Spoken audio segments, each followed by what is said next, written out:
दोस्तों आप कल्पना कीजिए एक लड़की जो कि पढ़ लिख कर जज बन गई हो, उसे बड़े बड़े लोग बड़े बड़े अधिकारी सलामी ठोक और उस लड़की को अपने 12वीं फेल पति के साथ में रहना पड़ा। कैसा लगता होगा उसे, उसके ऊपर क्या बीतती होगी। दोस्तों आज की जो कहानी है ऐसी एक कहानी है, एक लड़की जो कि नाबालिग में उसकी शादी कर दी जाती है, पढ़ने में लिखने में बहुत ही तेज थी, बढ़िया थी, वो पढ़ लिख कर जज बन जाती है। लेकिन जो उसका पति होता है वो किसी तरह से 12वीं पास करता है, 12वीं में फेल हो जाता है और उसको अपने पति के साथ में रहना पड़ता है। और एक दिन दोस्तों पंचायत बैठती है, बहुत कुछ होता है, इन दोनों की जिंदगी में उथल पुथल। दोस्तों बहुत ही रोचक कहानी है, बहुत ही इंटरेस्टिंग कहानी है। आइए पूरी कहानी इस वीडियो में जानते हैं।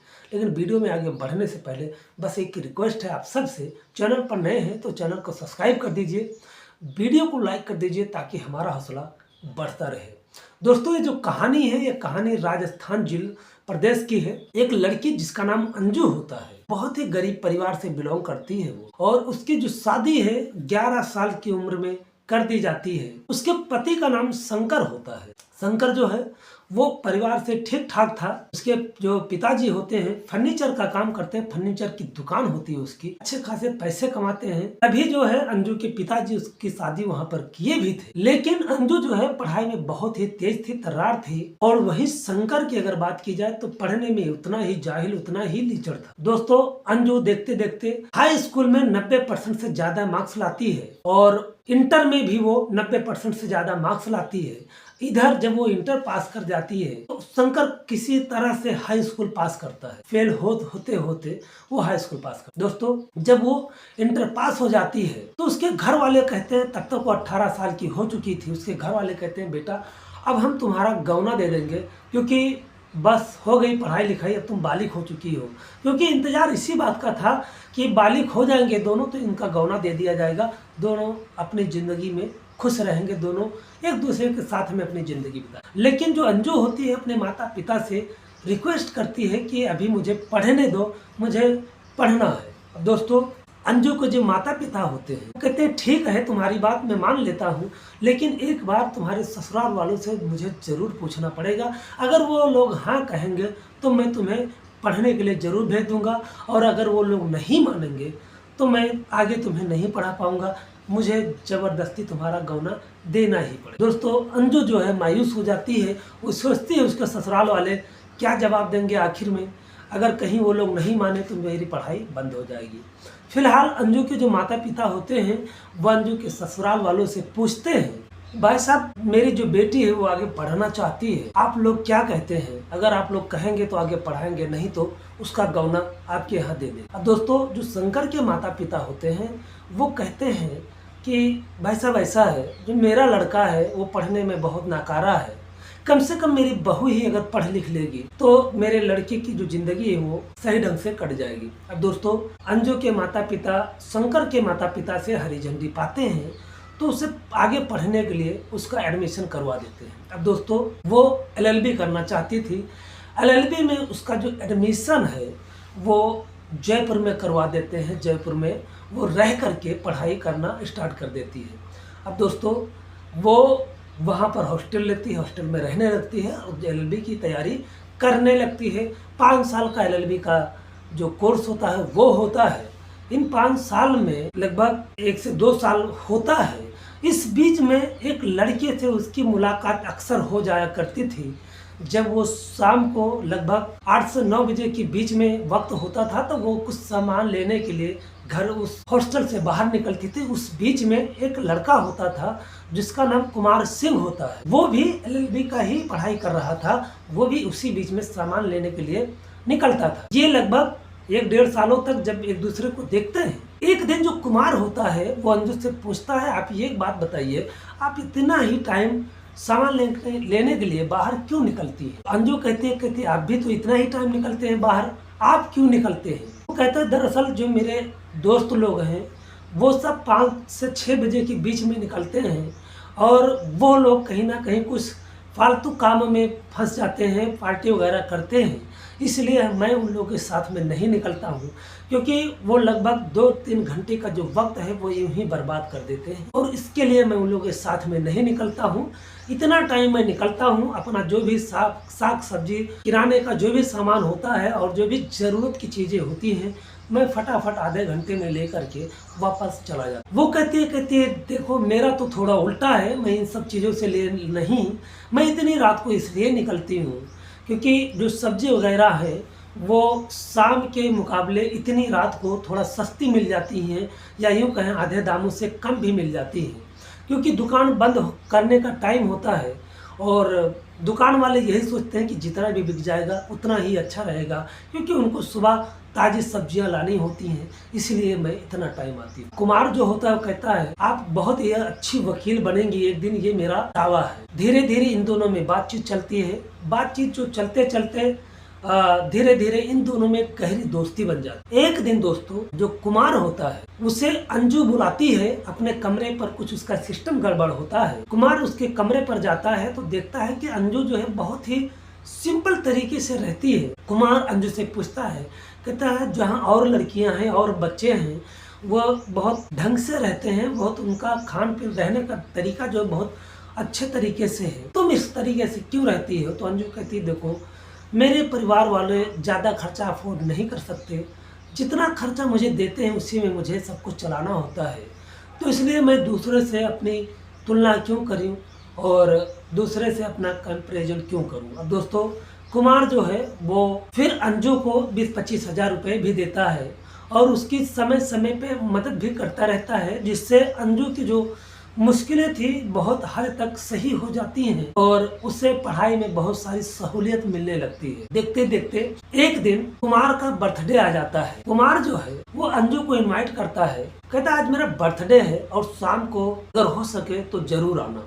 अंजू कहती है तो मेरा सौभाग्य है जो इस गरीब को इस तरह से याद कर रहे हो। कुमार जो है एक रेस्टोरेंट में एकांत जगह पर अंजू को बुलाता है और बहुत सारी चीजें उसके लिए अरेंजमेंट करके रखा था खाने पीने के लिए। अंजू जब वहां जाती है तो कहती है कि बस मैं ही अकेली हूँ क्या? तो कहता है आज इतना खास स्पेशल दिन है और इसीलिए मैं सिर्फ खास और स्पेशल लोगों को ही इनवाइट करता हूँ, बाकी सबको नहीं। कहती है आप मेरे लिए इतना सोचते हो? कहता हाँ। अब दोस्तों जो कुमार होता है वो अंजू से जब सारी चीजें कहता है अंजू बहुत खुश होती है, लेकिन कुमार अंजू से कहता है देखो हम दोनों एक अच्छे दोस्त हैं, लेकिन अब इस रिश्ते को दोस्ती से आगे बढ़ाना चाहिए, हम लोगों को इस रिश्ते को एक नया नाम देना चाहिए। अंजू समझ नहीं पाती आखिर कुमार कहना क्या चाहते हैं। तो अंजू कहती है थोड़ा खुल के कहिए आप क्या कहना चाहते हैं। तो कुमार कहता है कि इतनी भी नादान नहीं हो, मेरा कहने का मतलब यह है कि अब हम लोगों को प्यार के रिश्ते में बंधना जाना चाहिए और मैं तुमसे शादी करना चाहता हूँ। अंजू जो है वो मायूस हो जाती है, उसके आंखों में आंसू आ जाते हैं। कहती है कि काश ऐसा संभव हो सकता और मैं आपसे शादी कर सकती, ये मैं आपसे प्यार कर सकती। कुमार जो है वो तुरंत एकदम मायूस हो जाता है, कहता है ऐसा क्यों कह रही हो, क्या मैं तुम्हारे प्यार के लायक नहीं हूँ? अंजू कहती है ऐसी बात नहीं है, शायद मैं तुम्हारे प्यार के लायक नहीं हूँ क्योंकि मेरी शादी जो है ऑलरेडी हो चुकी। जब ये बात कुमार सुनता है तो एकदम शॉक्ड हो जाता है, कहता है ये बात तुमने मुझे पहले क्यों नहीं बताई? कहती है ऐसा कोई मौका ही नहीं आया और बताने के लिए, और रही बात मेरी जो शादी है, जब मेरी उम्र 11 साल की थी तब मेरी शादी हो चुकी थी, तो बताओ मैं करती तो क्या करती, मेरी इसमें कोई गलती नहीं है और मैं चाह कर भी मैं तुमसे प्यार नहीं कर सकती, शादी नहीं कर सकती, और अगर ऐसा होता तो ये मेरी बहुत बड़ी खुशनसीबी होती, ये मान लो। अब दोस्तों जो कुमार है वो एकदम मायूस हो जाता है। मायूस होने के बाद दोनों वहां से चले जाते हैं। अब लगभग 10-12 दिनों तक कुमार मंजू जो अंजू होती है उससे बात नहीं करता और अंजू जो है वो भी उससे बातचीत नहीं करती, लेकिन 10-12 दिनों बाद अंजू जो है उससे कहती है देखो हम लोग प्यार के रिश्ते में तो नहीं बन सकते, लेकिन जिस तरह से हम अच्छे दोस्त थे एक दोस्त की तरह तो जरूर रह सकते हैं। फिलहाल दोस्तों कुमार और अंजू दोनों फिर दोस्त की तरह रहने लगते हैं, लेकिन कुमार कहता है मुझे पूरा विश्वास है कि एक दिन जरूर हम दोनों एक दूसरे के रिश्ते में जरूर बनेंगे, ये मेरा पूरा विश्वास है। अंजू कहती देखो ये समय बताएगा, अभी मैं कुछ नहीं कह। फिलहाल आज आप मेरे अच्छे दोस्त हो और हमेशा मेरे अच्छे दोस्त रहोगे। दोनों एलएलबी फाइनल कर लेते हैं और उसके बाद जज बनने के लिए तैयारी करने लगते हैं और एक कोर्ट में दोनों प्रैक्टिस भी करने लगते हैं। और इस बीच में जो अंजू के ससुराल वाले थे वो भी ये सुनते हैं कि अंजू जो है एलएलबी फाइनल कर ली है, तो वो लोग सोचते हैं कि अब बात की जाए अंजू के घर वालों से, क्योंकि वो लोग भी इधर उधर से बहुत सारी बातें सुनते थे लोगों की कि वो तो एलएलबी कर चुकी वकील बन गई है, अब इनके घर में क्यों आएगी, वो कहीं अपनी शादी अलग करेगी। तो ये सारी चीजें वो लोग भी सुनते थे, उनके मन में भी शंका होता था कि कहीं ऐसा ना हो जाए। लेकिन जो शंकर के पिताजी थे वो इस बात को मानते नहीं थे। वो कहते थे उस लड़की से मुझे क्या लेने देना है, उसके माँ बाप से मुझे लेना देना जो भी है। जो शंकर के माता पिता होते हैं वो अंजू के पिताजी से बात करते हैं कि भाई साहब अब तो उसका एलएलबी भी क्लियर हो गया है, क्या कहते हैं। तो उसके पिताजी कहते हैं भाई साहब देखो अभी उसकी पढ़ाई पूरी नहीं हुई है और पढ़ाई पूरी होने के बाद ही मैं कुछ कह पाऊंगा। अब वो भी छोटी कोई बच्ची नहीं है, उसका भी डिसीजन बहुत मायने रखता है। अब दोस्तों वो ना चाहते हुए भी मायूस होकर वापस आ जाते हैं और फिर अपने कामों में लग जाते हैं उसी कारपेंटर की दुकान पर, क्योंकि उनकी फर्नीचर की दुकान होती है। बाप बेटे शंकर, इस बीच में शंकर का एक छोटा भाई होता है, उसकी भी शादी तय कर देते हैं, शादी हो जाती है और शादी होने के बाद एक बच्चा भी हो जाता है। इधर शंकर की जो उम्र है वो लगभग 27-28 साल हो चुकी थी। इधर अंजू जो है वो जज बनने की जो तैयारी थी वो पूरी तैयारी कर रही थी और एग्जाम देती है। एक दिन उसके घर वालों को ये सूचना मिलती है कि अंजू जो है जज बन गई है। अब दोस्तों पूरे गांव में खुशी का माहौल हो जाता है, जश्न में पूरा गांव डूब जाता है, पूरे गांव में लड्डू बंटवाया जाता है, पूरे इलाके में लड्डू बंटवाया जाता है। ये सूचना जो है उस शंकर के घर भी पहुंच जाती है। तो शंकर के जो पिताजी होते हैं वो भी लड्डू मंगवाते हैं, पूरे गांव में बंटवाने लगते हैं। शंकर की जो माँ होती है कहती है क्यों लड्डू के पैसे भी बर्बाद कर रहे हो, अब वो हमारे घर में आने वाले नहीं है। शंकर के पिताजी कहते हैं कोई बात नहीं है, वो आए या ना आए लेकिन अभी भी वो मेरी बहू ही है और मेरी बहू के जज बनने की खुशी में ये लड्डू मैं बांट रहा हूँ। जब नहीं आएगी तब नहीं आएगी, लेकिन आज भी वो मेरी बहू ही है। जब वो जज बन जाती है तो गांव वाले उसके कहते हैं शंकर के कि इस तरह से यहाँ लड्डू बांटने का कोई मतलब नहीं है, आप एक काम करो वहां जाओ, उनके घर वालों को मुबारकबाद दो और मिठाइयों के साथ में जाओ। अब दोस्तों शंकर के पिताजी एक गाड़ी बुक करवाते हैं, उसमें ढेर सारी मिठाइयाँ लेते हैं और कई लोग उनके अंजू के घर पर पहुंचते हैं। वहां पहुंचते हैं तो जश्न का माहौल था। दरवाजे पर पहुंचते हैं तो जो उम्मीद वो लोग लगा कर रखे थे वही होता है। जाते हैं तो शंकर के जो पिताजी होते हैं अपने समधी के गले मिलते हैं, कहते हैं बधाई हो आपकी बेटी जज बन गई है। लेकिन रिटर्न में ये जवाब मिलना चाहिए था कि आपको भी बधाई हो, मेरी बेटी है तो आपकी बहू है। लेकिन ऐसा कोई जवाब नहीं मिलता और 1-2 घंटे वो लोग वहां रहते हैं और उसके बाद मायूस होकर वहां से चले आते हैं तो शंकर की माँ पूछती है कि क्या हुआ, तो सारी बात बताते हैं। शंकर की माँ कहती है कि मैं तो पहले से कह रही थी कि ऐसा ही कुछ होने वाला है, लेकिन आप ही नहीं मान रहे। दोस्तों देखते देखते शंकर की उम्र 32 साल हो जाती है। एक दिन शंकर की माँ कहती कब तक मेरा बेटा ऐसे ही गुमसुम रहेगा, अपनी जो जवानी है बर्बाद करता रहेगा, आखिर में एक समय ऐसा आएगा कि कोई उसको अपनी लड़की नहीं देगा। मैं कब से कह रही हूँ कि उसकी शादी कर दो, लेकिन आप हो कि मानते नहीं। शंकर के पिताजी कहते हैं शायद सही कह रही हो, लेकिन एक बार उन लोगों से जरूर पूछना चाहिए, नहीं तो बाद में कहेंगे कि आप लोग को मुझसे पूछना चाहिए। कहती है जो भी करना है करो, लेकिन जल्दी करो। फिलहाल शंकर के पिताजी और शंकर के मामा अंजू के घर पे जाते हैं।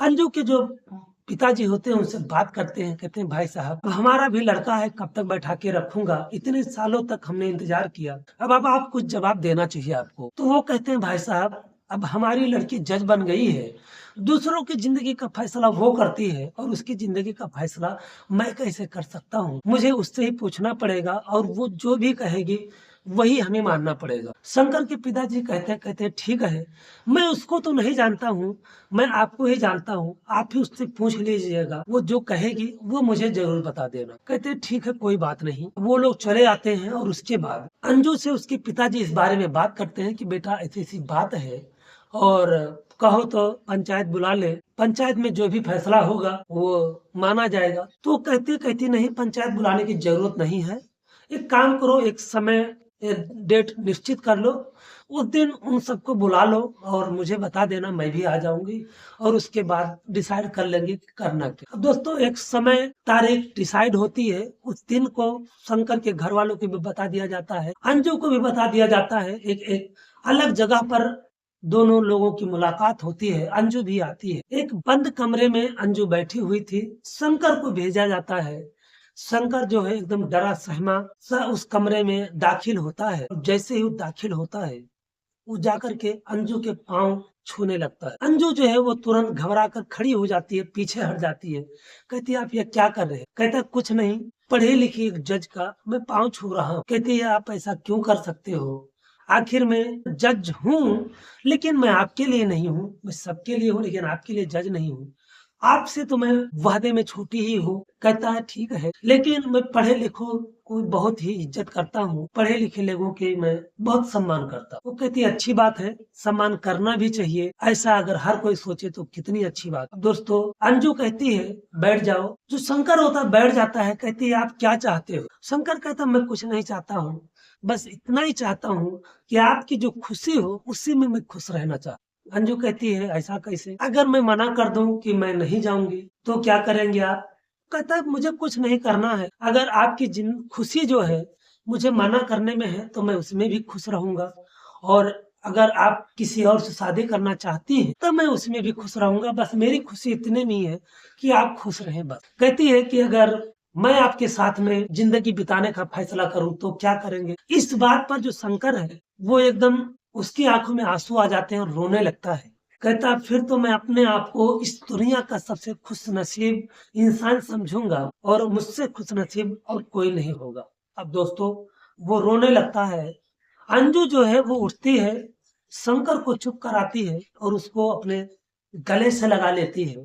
कहती है अब मायूस ना हो और आपके साथ में ही मैं अपनी जिंदगी बिताऊंगी, क्योंकि आपने मेरा इतने सालों तक इंतजार किया है। और अगर उस दिन मेरे पिताजी ने जब पूछा था आपके घर वालों से और आपके घर वाले कह देते कि नहीं मुझे गौना लाना है, तो शायद मेरे पिताजी मेरा गौना दे देते, आज मैं 2-4 बच्चों की माँ होती और मैं आज इस मुकाम पर नहीं होती। तो अगर मेरे पिताजी ने मुझे पढ़ाया है तो उसमें आप लोगों का ही बहुत बड़ा योगदान है, तो उस योगदान को मैं भी नहीं भूल सकती, और उस एहसान को मैं कैसे भूल जाऊं जो आप लोगों ने मेरे ऊपर किया है। और दूसरों की जिंदगी का फैसला मैं करती हूँ और अपनी जिंदगी का फैसला मैं कैसे गलत कर सकती हूँ?